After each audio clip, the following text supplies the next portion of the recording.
Sometimes the games that stay with you the longest aren't the loudest or the most advanced. They're the ones that break you quietly, through guilt, through silence, through loss you never saw coming. Long before high definition or motion capture, some stories used 16-bit sprites and MIDI music to do what modern games still struggle to capture. They didn't just tell stories, they haunted you with them. In Final Fantasy IV on the Super Nintendo, you play as Cecil, a dark knight whose loyalty is unquestioned, but whose conscience begins to fracture. At first, your orders seem righteous. You command the Red Wings, the kingdom's elite air force, soaring over cities with pride. But beneath the armor, something stirs. You raid the peaceful land of Mysidia and steal a sacred crystal, slaughtering innocents in the process. Your king commends you. Your troops cheer, and yet, the people look at you with fear. Their silence says what no one else will. The game never forces a moral on you. It lets the weight of your actions settle in. You're exiled not as punishment, but because doubt has taken root. Cecil's transformation into a paladin isn't a reward. It's a reckoning. The light doesn't cleanse him. It reminds him of everything he did in the dark. Now, as a paladin, he carries it with him, not as shame, as responsibility. The game doesn't show gore, it shows silence, and that silence cuts deeper than any sword. Xenogears on the PlayStation opens in peace.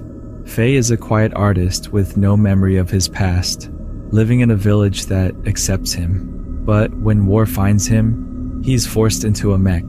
In a moment of panic, he loses control and destroys everything. Friends, families, homes. The machine obeys, but Faye doesn't. He's cast out, and what follows isn't revenge. It's a descent. Trauma doesn't hide in the background. It becomes the story. You uncover fractured memories. You meet Id, a violent alter, then more. Each one is Faye, splintered by pain and manipulation. Religion is weaponized. Empires rise on lies. Through all of it, the question remains: who are you when even your mind isn't your own? Xenogears doesn't offer peace. It offers endurance. And not every piece of you survives the journey. In Final Fantasy VII on the PlayStation, Cloud is everything a hero should be.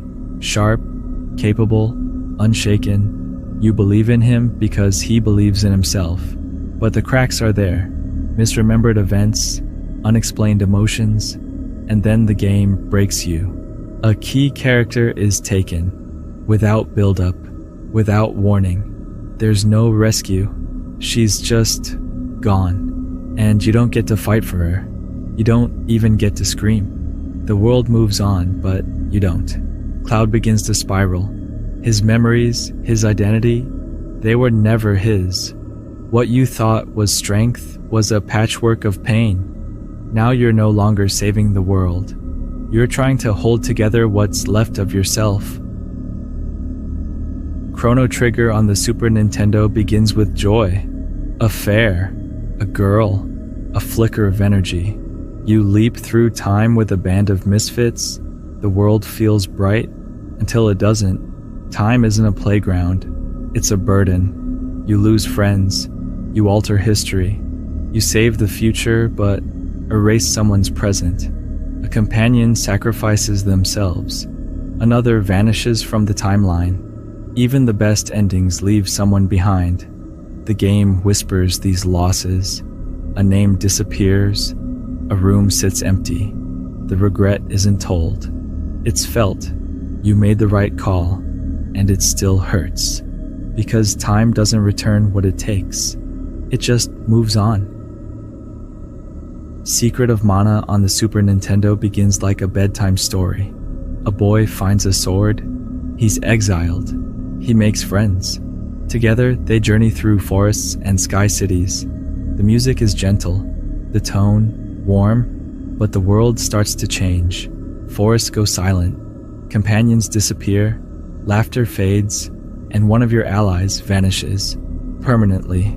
No final scene, no goodbye, just absence, and the game doesn't pause for it, but you do.